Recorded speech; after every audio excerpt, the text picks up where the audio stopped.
नमस्कार। दिन भर की तमाम बड़ी और अहम खबरों के साथ मैं हूं दीपक डोभाल। शुरुआत हेडलाइंस के साथ। अदालतों में 500 से ज्यादा जजों की नियुक्ति में देरी पर मुख्य न्यायाधीश ने जताई नाराजगी। कानून मंत्री ने कहा, नियुक्ति पर सरकार गंभीर। विपक्ष की सरकार और न्यायपालिका के बीच टकराव खत्म करने की अपील।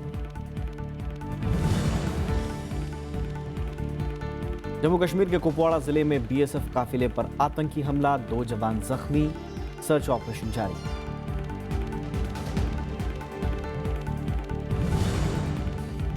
रूस भी कर सकेगा ग्वादर बंदरगाह का इस्तेमाल। रूसी प्रस्ताव को पाकिस्तान ने दी मंजूरी। कमर जावेद बाजवा बने पाकिस्तान के नए सेना प्रमुख।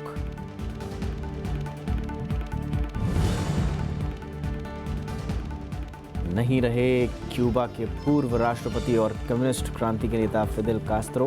क्यूबा समेत दुनिया भर में शोक की लहर। राष्ट्रपति, उपराष्ट्रपति और प्रधानमंत्री ने जताया दुख।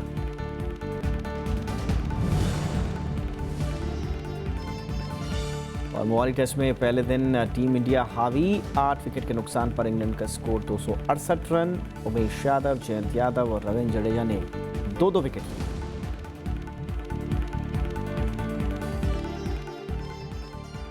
जजों की नियुक्ति को लेकर न्यायपालिका और केंद्र सरकार के बीच खींचतान जारी है। मुख्य न्यायाधीश टीएस ठाकुर ने आज एक बार फिर से खाली पदों का मुद्दा उठाया। विपक्षी पार्टियों ने केंद्र सरकार से अपील की है कि वो न्यायपालिका के साथ टकराव के हालात पैदा ना करें, लेकिन सरकार ने भी साफ कर दिया है कि जजों की नियुक्ति में केंद्र की तरफ से कोई भी कोताही नहीं बरती जा रही। सुप्रीम कोर्ट के मुख्य न्यायाधीश जस्टिस टीएस ठाकुर ने एक बार फिर उच्च न्यायालयों में जजों के खाली पदों का मुद्दा उठाया। उन्होंने कहा कि इस दिशा में केंद्र सरकार गंभीरता से काम नहीं कर रही। But it has given rise to a very, very peculiar situation. There were times when you would have judges, but you didn't have courtrooms. Today you have courtrooms, vacant, locked, but no judges. केंद्रीय प्रशासनिक अधिकरण के अखिल भारतीय सम्मेलन में उन्होंने tribunal के हालात पर भी चिंता जाहिर की। उन्होंने कहा कि खस्ताहाल बुनियादी सुविधाओं के चलते ज्यादातर जज प्राधिकरण का अध्यक्ष बनने को तैयार नहीं हो रहे। हालांकि कार्यक्रम में मौजूद कानून मंत्री रविशंकर प्रसाद ने जस्टिस टीएस ठाकुर के दावों को खारिज कर दिया। न्यायालय का बहुत सम्मान करते हैं, माननीय मुख्य न्यायाधीश का भी बहुत सम्मान करते हैं, लेकिन कुछ मामलों में हमारा बहुत ही आदर के साथ मतांतर है।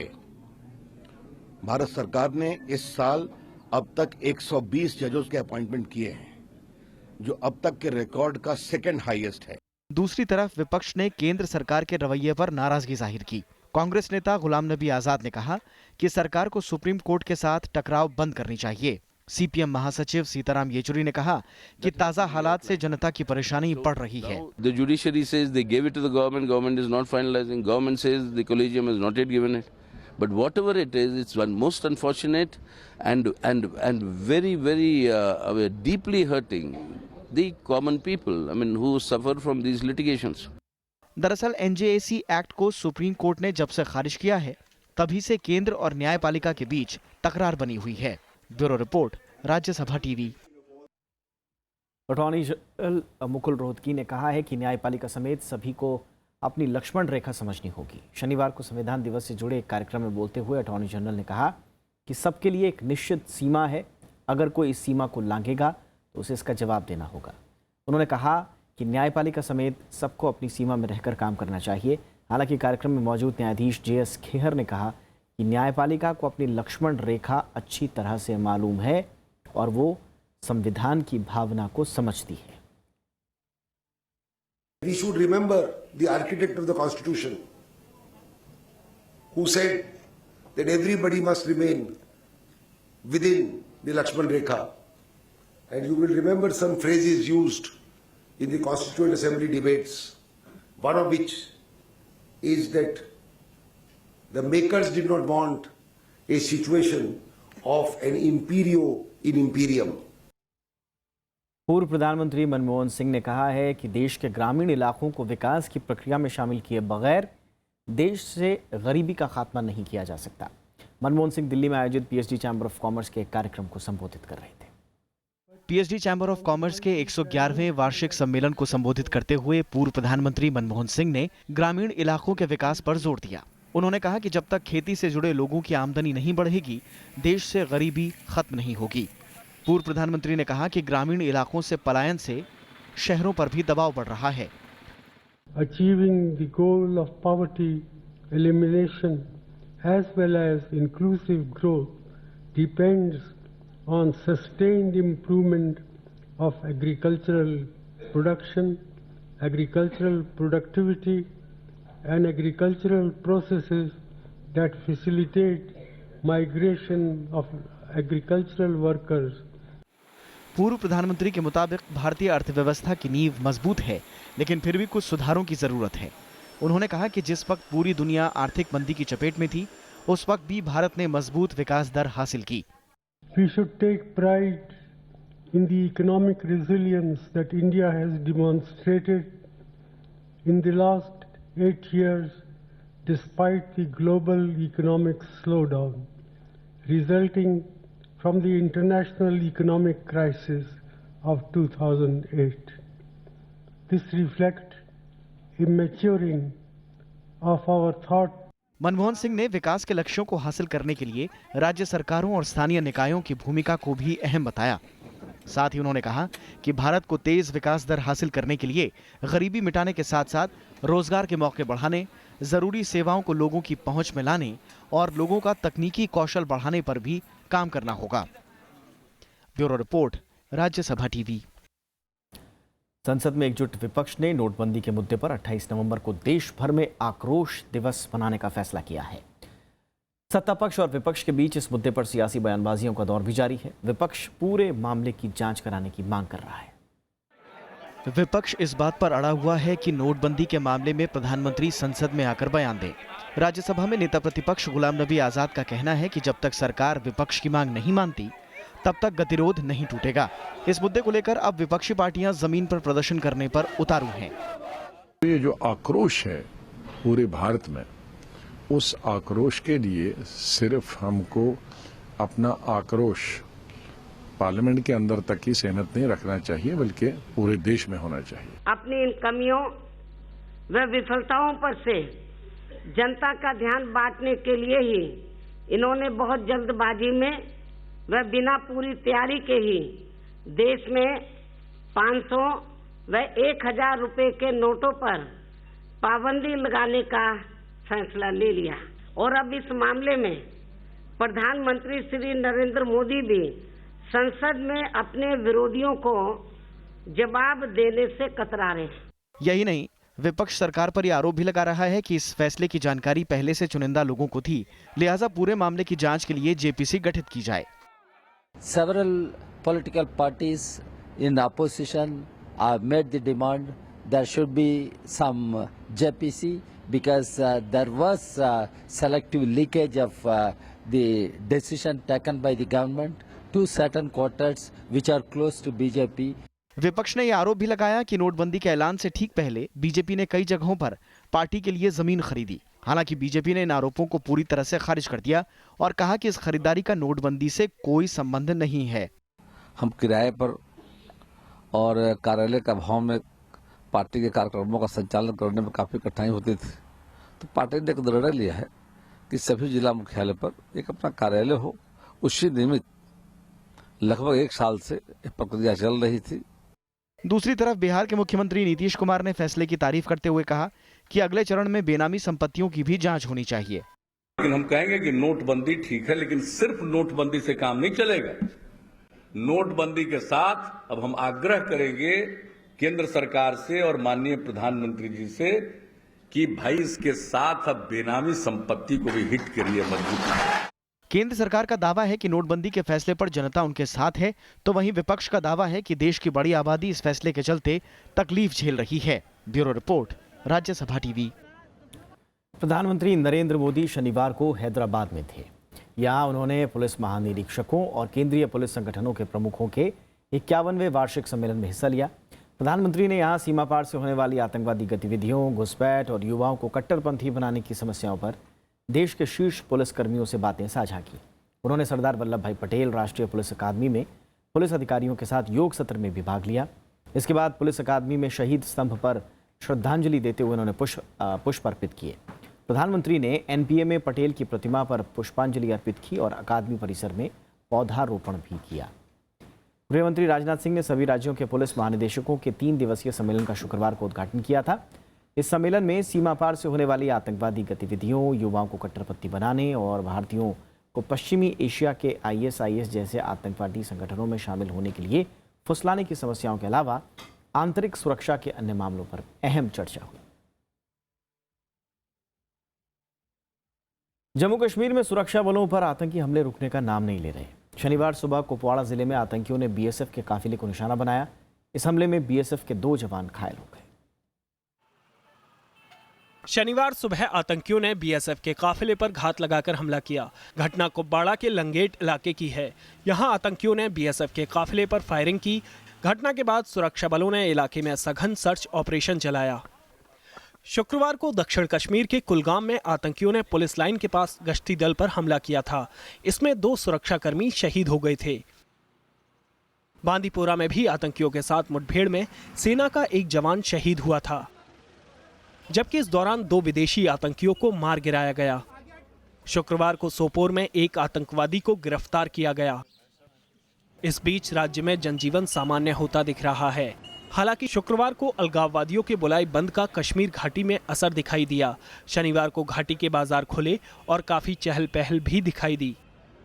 कर्फ्यू, बंदिशें, हड़तालें, इनसे कोई मसला हल होने वाला नहीं है। गवर्नमेंट ऑफ इंडिया और गवर्नमेंट ऑफ पाकिस्तान को आमने सामने आना चाहिए और इस दिरीना मसला का हम चाहते हैं कि जिसमें हम ताजिर लोग, क्योंकि मैं बहसत एक ताजिर बात कर रहा हूं कि हम ताजिर लोग इसमें पिस चुके हैं।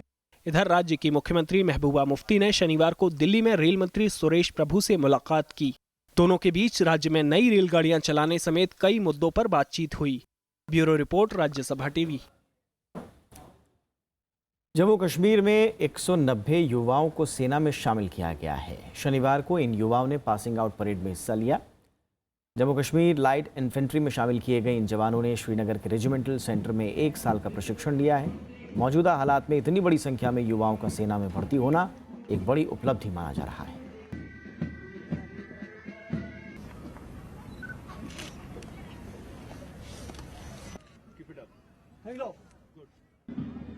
हमने जो जम्मू कश्मीर का नाम ऊंचा करना है उसके लिए कसम खा रखी हुई है और ये बच्चे आज जो पास आउट हुए हैं ये सर पे कफन बांध के देश की रक्षा करेंगे और जम्मू कश्मीर का नाम ऊंचा जरूर करेंगे।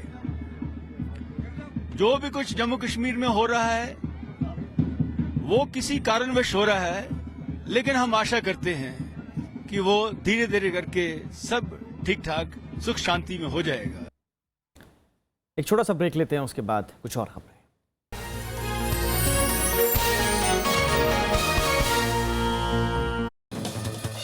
हमारे साथ हैं आज खास मेहमान केंद्रीय मंत्री जयंत सिन्हा साहब। नोटबंदी में कहूँ जिस तरीके के हालात हैं और सरकार के ऊपर आरोप की वो कदमों के साथ जो चलना चाहती वो शायद कदम सही नहीं थे। मैं उसे नोट बदली कहूँगा, मैं उसे क्रांति कहूँगा। इस नोट बदली से हम लोग देश को बदल रहे हैं।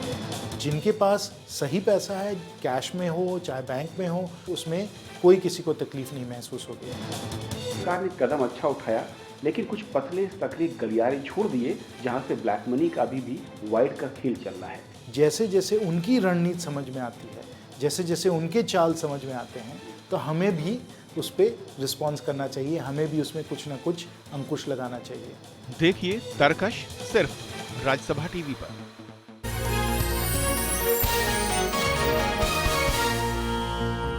जवाहरलाल नेहरू विश्वविद्यालय प्रशासन ने 20 छात्रों को कारण बताओ नोटिस जारी किया है। विश्वविद्यालय ने इन छात्रों से कुलपति और दूसरे अधिकारियों को बंधक बनाने के मामले में सफाई मांगी है। पूर्व छात्र संघ अध्यक्ष कन्हैया कुमार और उमर खालिद समेत इन 20 छात्रों पर आरोप है कि इन्होंने पिछले महीने विश्वविद्यालय प्रशासन से जुड़े लोगों को प्रशासनिक भवन में 20 घंटे से ज्यादा बंधक बनाए रखा। ये लोग जेएनयू से गायब हुए छात्र नजीब अहमद को खोजकर वापस लाने की मांग कर रहे थे। आरोपी छात्रों से अनुशासन समिति के सामने पेश होने को भी कहा गया है।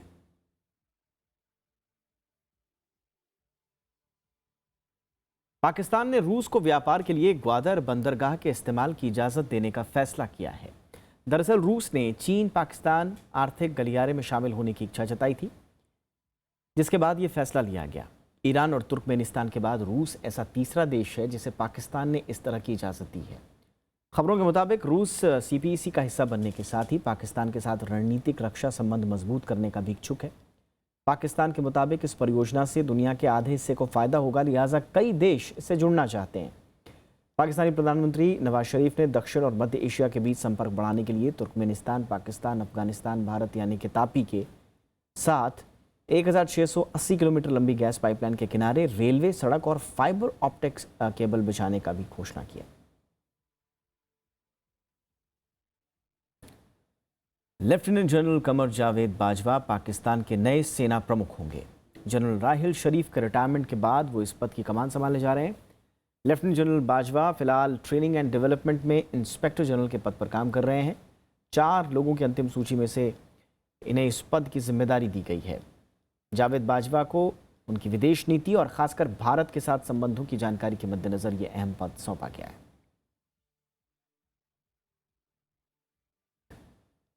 क्यूबा के पूर्व राष्ट्रपति और क्रांतिकारी नेता फिदेल कास्त्रो अब इस दुनिया में नहीं हैं।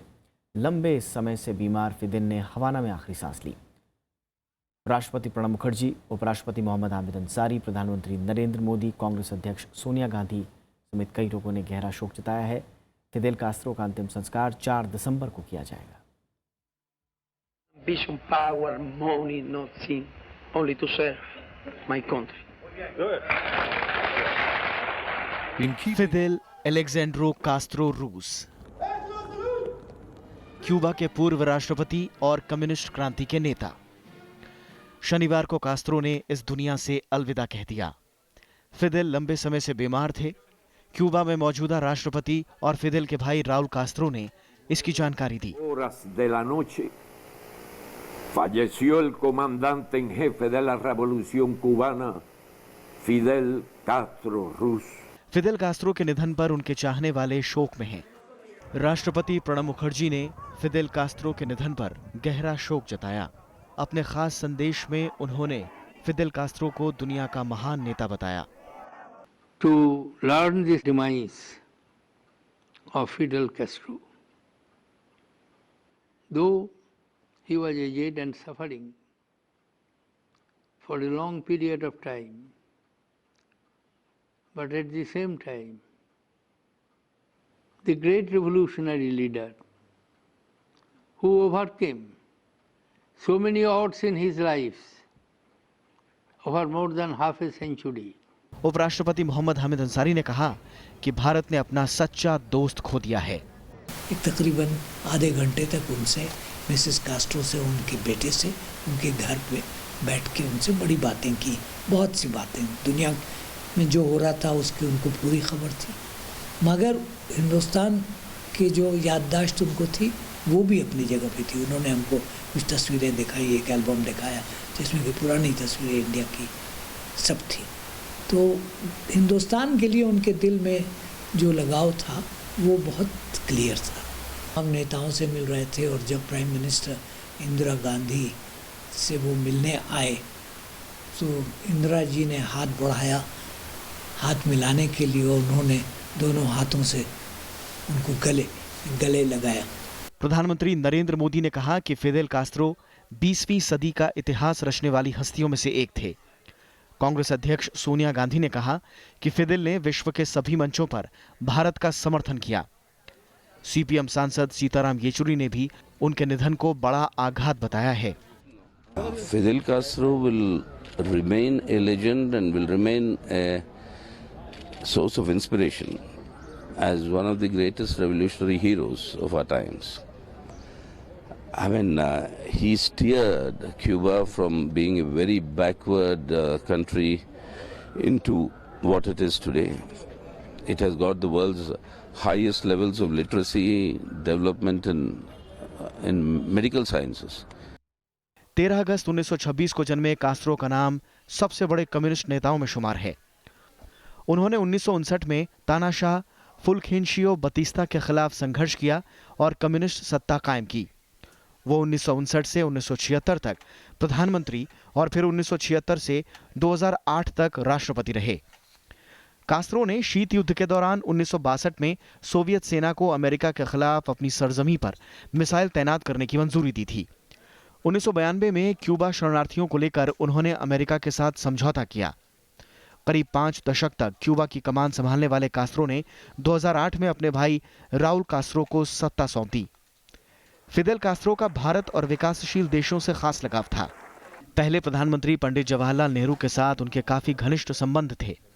पूर्व प्रधानमंत्री इंदिरा गांधी को बहन मानने वाले कास्त्रो की छवि तीसरी दुनिया के देशों में समाजवादी मुखिया की रही।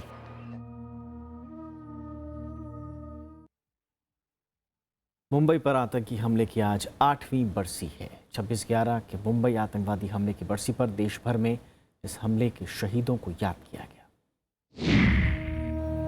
26 नवंबर 2008 मुंबई की रंगीन शाम एक खूनी रात में तब्दील हो गई। आतंकवादियों की बदहवास गोलियां जब चली तो किसी को नहीं बख्शा। देश की आर्थिक राजधानी 3 दिनों तक दहशत के गिरफ्त में थी। कैफे लियोपार्ड ने उन गोलियों के निशानों को बचा कर रखा है, लेकिन उन घावों का क्या जो भरने का नाम ही नहीं लेते। 26/11 सन 2000 आज 8 साल हो गया है। मैं अब यही कहूंगी कि उस हादसे में पहले तो मुझे 26/11 के आतंकी ने मुझे जख्म दिए हैं। आज मैं पैरों से भी माजूर हूं। आज मैं जॉन्डिस की भी मेरे खून में जो शामिल है, आज पूरी लाइफ रहेगी, डॉक्टर का कहना है। जो हमारे शहीद थे, हेमंत करकरे, शहीद तुकाराम ओमले, शहीद अशोक कामटे, शहीद विजय सालस्कर, शहीद संदीप उन्नीकृष्णन और लगभग 160 लोग जिन्होंने अपनी जानें गंवाई टेररिस्ट अटैक में, उनके लिए हम श्रद्धांजलि देने के लिए मिठीबाई कॉलेज के स्टूडेंट्स के साथ यहाँ पर उपस्थित है। मुंबई हमले की 8वीं बरसी पर मुख्यमंत्री देवेंद्र फडणवीस समेत दूसरे लोगों ने दक्षिण मुंबई के मुंबई पुलिस जिमखाना में 26/11 पुलिस स्मारक स्थल पर श्रद्धांजलि दी।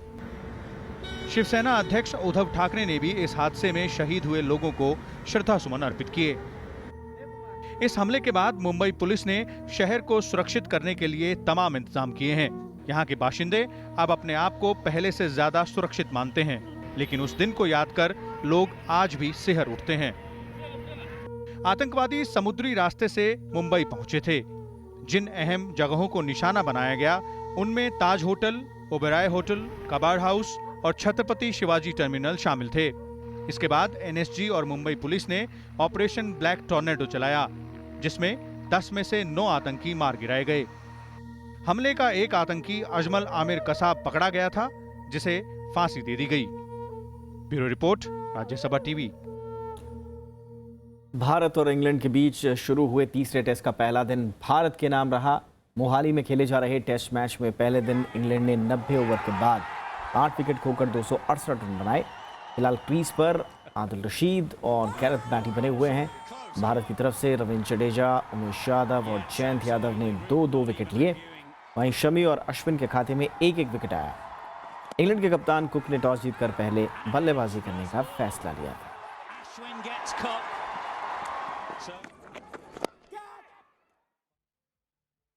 पिछले कुछ सालों में मराठी फिल्मों ने कला और कमर्शियल दोनों क्षेत्रों में बड़ी बड़ी सफलताएं हासिल की हैं। फिल्म सैराट, जिसका बजट मात्र 4 करोड़ रुपए था, उसने 80 करोड़ का बिजनेस किया। गुरु ने भी अपने बजट से 2 गुनी की कमाई की। और यही नहीं, सैराट और कोर्ट जैसी फिल्मों को अंतर्राष्ट्रीय मंचों पर भी सराहा गया। गोवा फिल्म फेस्टिवल में मराठी की इस साल की बेहद खूबसूरत फिल्म नट सम्राट का प्रदर्शन हुआ। आइए देखते हैं रिपोर्ट। कोणी घर देता का? एक इंसान रंगमंच को अपना जीवन देकर, नट सम्राट की उपाधि पाकर जीवन की संध्या में अपने आप को अपनों से ही जुदा पाता है। वाचून देवाच्या दये वाचून डोंगरा डोंगरा थिणता है। कुछ ऐसे ही कश्मकश से गुजरती शेक्सपियरन दुखांतिका है नट सम्राट, जिसमें मुख्य पात्र को जीवंत किया है नाना पाटेकर ने।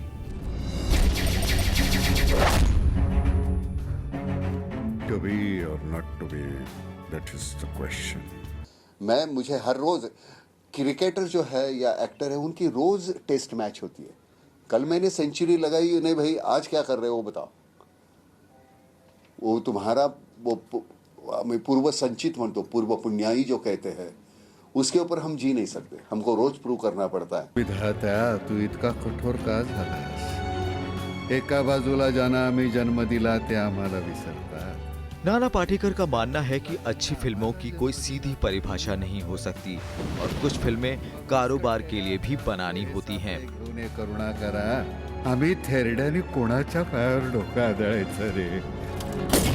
Oscar winning film Slumdog millionaire में अभिनय कर चुके और नट सम्राट के डायरेक्टर महेश मांजरेकर का कहना है कि हॉलीवुड फिल्में विश्व सिनेमा की गुणवत्ता का मापदंड नहीं है। It won a lot of Oscars, but I don't think it was a path-breaking film. Marathi फिल्मों के दीवाने गोवा फिल्म फेस्टिवल में आज फिल्म एक अलबेला देख सकते हैं। इसके अलावा निर्माता निर्देशक प्रकाश झा से संवाद का भी मौका मिल सकता है। कैमरा पर्सन जुनैद के साथ इरफान, राज्यसभा टीवी, गोवा। इसी के साथ इस बुलेटिन में इतना ही। नमस्कार।